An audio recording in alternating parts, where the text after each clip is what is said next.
The Israel-Arab wars have been going on since Israel was reestablished as a nation in 1948. So why is this war getting so much attention? Well, for me, it's because of the timing. The timing has a lot to do with it.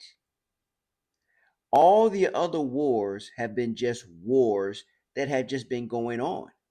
Jews have been fighting for their lives for a very long time. And when they were reestablished as a nation, the Arabs didn't want anything to do with them. They wanted an Arab Palestinian land, not an Arab Palestinian and Jewish land.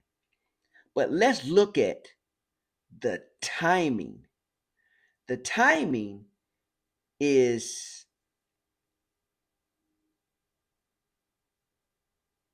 more of a prophetic timeline. This war can move in a direction to fulfill the Sixth Trumpet War. Could the other wars have done that? No, because there are so many elements that would have to be already in place, like the peace accords, the Sixth Trumpet War. It has to line up with the peace accord. They will have to be both moving at the same time. The Arab or the Abraham Accords is the foundation, or can be, should I say, can be the foundation for the peace agreement. The foundation is set. A two-state solution, giving up land for peace, peace in the Middle East, which will be temporary because there will never be complete peace in the Middle East, true peace, until Jesus returns. Now, the impact of this war is, again, the potential of where it can go. It can escalate at any time into World War III at any time. Because again, the foundation is already in place for everything else to happen. We know that the final 7 years will be after the peace agreement. The temple will be built. The temple will be built, the third Jewish temple. For more than, or just about 2,000 years, there's never been a red heifer. They need a red heifer for the cleansing. They need the ashes. Well, Texas has sent red heifers over to Israel, where they're keeping an eye on them. Remember, about 2,000 years since there's been a red heifer. Now they have 7, or 7 were sent to them to watch. 7. The blueprints, the plans are already done. The furniture, everything they need, they have. Now, the red heifer is not complete, but they have 7. So the chances of them finding one that would be a perfect red heifer for sacrificing seems to be viable. During the final 7 years, while the temple is being built and the sacrifices are being made, the Antichrist and the false prophet will rise up. The false prophet, who will be the Pope, whoever the Pope is at that time, will be the false prophet. The current Pope is now advocating across the world for interfaithism. And interfaithism is growing.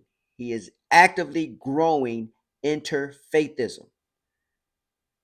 So the one world religious system has a foundation. It has a foundation. When you and I and people around the world are going shopping, when we get to a location, we're going to see signs. You are seeing signs where it says cash not accepted or cards only.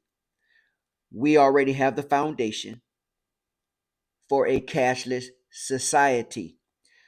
In Sweden, they are microchipping their citizens.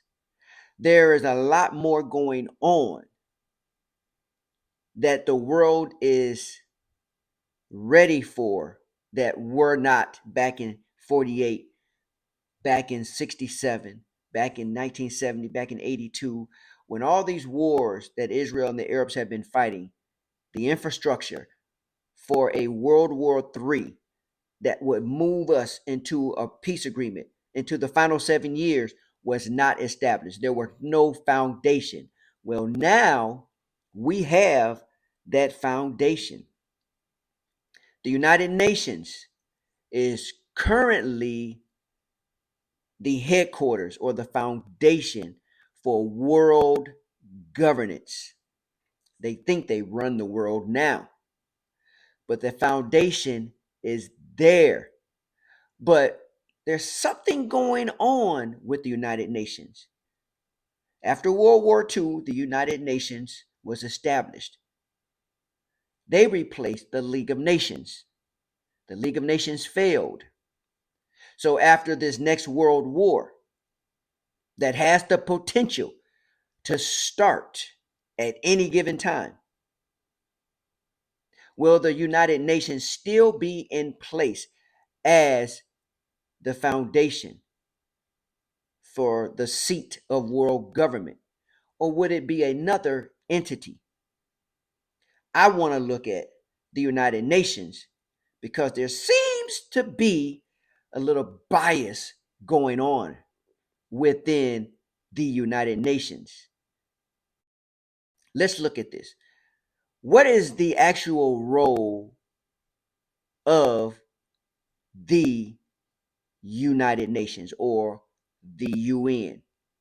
The actual role for the UN is to maintain international peace and security, to take collective measures to prevent and remove threats to peace,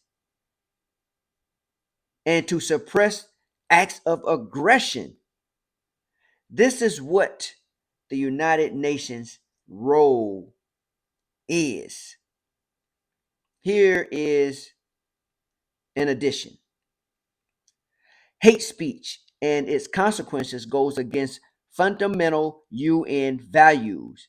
It also undermines the UN Charter's core principles and objectives, such as respect for human dignity, equality, and peace. This is what the UN is here. It was established to do: peace, security, to intervene. So you hear a lot about the United Nations and the international community wanting a ceasefire. Hamas has made up their mind. They want to just extinguish Israel or the Jews. And the IDF, the Israeli Defense Force, they're made up their mind. They are not going to stop until they have gotten Hamas has been exterminated. They have gotten the last of Hamas because they don't want Hamas rising up again to see another October 7th. Now, there is a branch or a leg of the United Nations, an extension, and it is the United Nations Relief Work Agency. I want to look at this one. We want to focus on that because something, like Keith Sweat say, something is just not right. Let's look at what we call UNRWA. I give the floor to the representative of the United Nations Watch. The United Nations was founded to promote peace and fight racism. Yet our new report, produced jointly with Impact SE, demonstrates how UNRWA, the UN agency that runs schools for Palestinians, continues to hire teachers who openly incite to racism, hatred, and violence. Entitled UNRWA Education, Reform or Regression, our 100-page report documents how teachers in schools at this agency regularly call to murder Jews and create teaching materials that glorify terrorism and encourage martyrdom. The report identifies more than 200 perpetrators and captures evidence taken from inside UNRWA classrooms, including pictures of blackboards showing the teaching of materials that glorify terrorists such as Dalal al-Maghrabi. All of this is in breach of the agency's stated policies of zero tolerance for racism, discrimination, and anti-Semitism. In wake of our report, UNRWA already suspended one of the perpetrators, a teacher who endorsed the 2014 murder of Jewish worshippers at a synagogue in Jerusalem. We commend Dorothy Klaus, UNRWA's director in Lebanon, for taking this action. However, despite numerous prior reports, UNRWA has failed to fire any of the perpetrators. UNRWA downplays all of this as a trivial matter of social media infractions. But in truth, the core problem is that a $1 billion UN agency is systematically hiring teachers who preach racism, hatred, and violence, thereby poisoning the hearts and minds of young Palestinians. Thank you. They provide assistance and protection for registered Palestinian refugees. And they are funded by the international community, by the United Nations members. One nation has given in 2022 $344 million. The United States, the largest contributor for 2022. The United States is probably the largest contributor every year because that's what we do. We just have money growing out of everywhere. That's why our debt is so high. Now, they receive all this money, the United Nations, and there's aid for Palestine. UNRWA is for Palestinian refugees, but then other nations are sending aid. Like right now, you hear about aid being sent to the Palestinians. Here's the problem. The problem is the leaders of Palestine or the leaders of Hamas. Now, Gaza is Palestinian, but then you have the militants and everything goes through the militants. So when you send aid to Hamas, the militants get it first. If we don't even know if Palestine gets anything because they're hungry, they don't have food, they're struggling. But there's a lot of money going into Hamas. There's a lot of money going into the West Bank. Now, the Hamas leaders, they're living fat. The Hamas leaders are worth $11 billion, and they're living in luxury hotels while the Gazan people are suffering. It's been said that Yasser Arafat, he got rich on aid for the Palestinians. So here's the problem. The problem is this. There are teachers and schools at the UN agency that run educational and social services for Palestinians regularly. They call to murder Jews and they create teaching materials that glorify terrorism.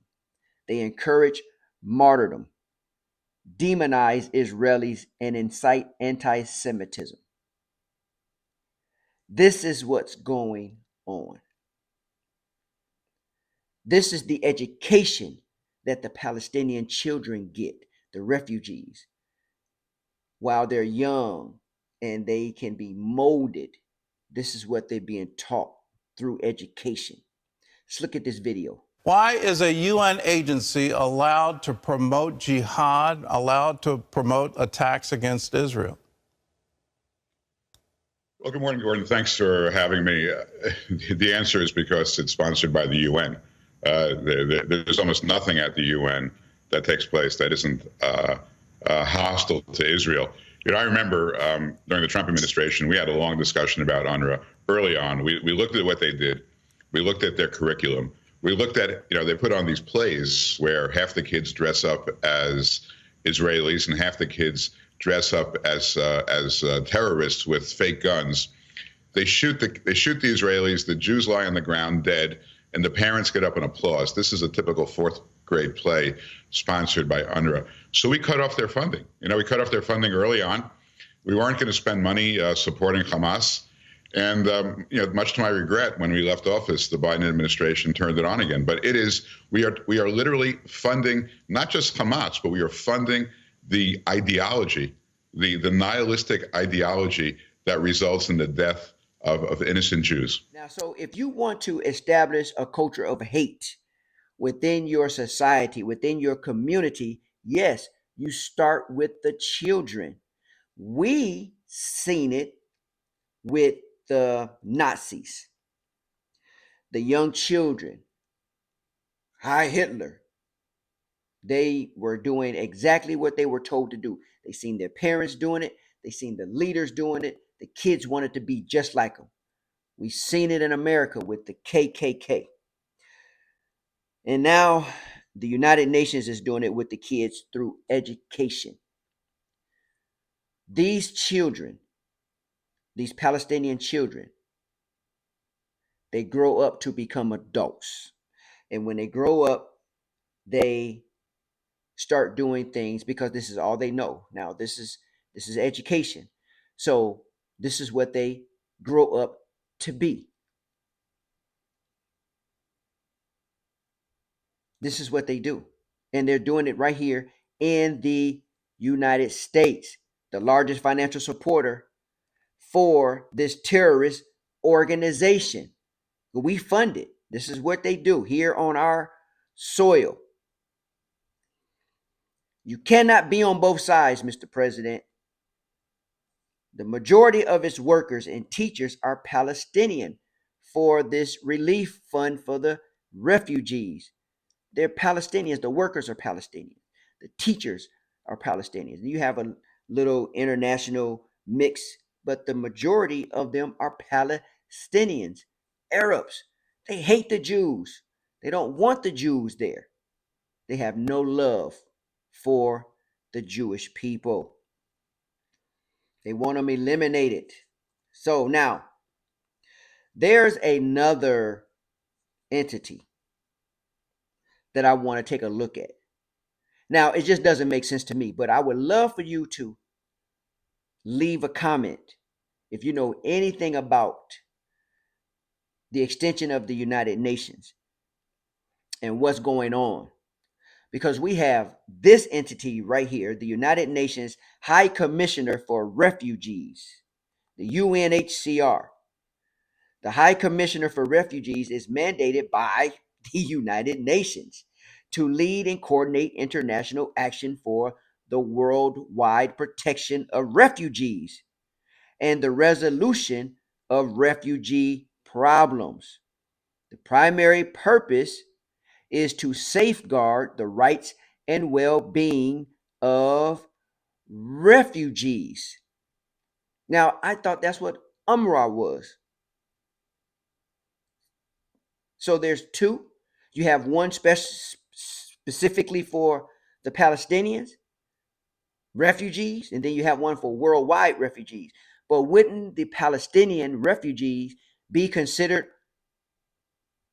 worldwide as well? Because they're part of this world. They're not on Mars or Venus or Pluto or Saturn or Jupiter or any of those planets. They're right here on planet Earth.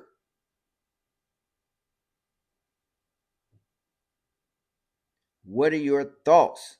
But I have one question. If both the UN agencies, if their mission is to safeguard and protect the rights and well-beings of refugees,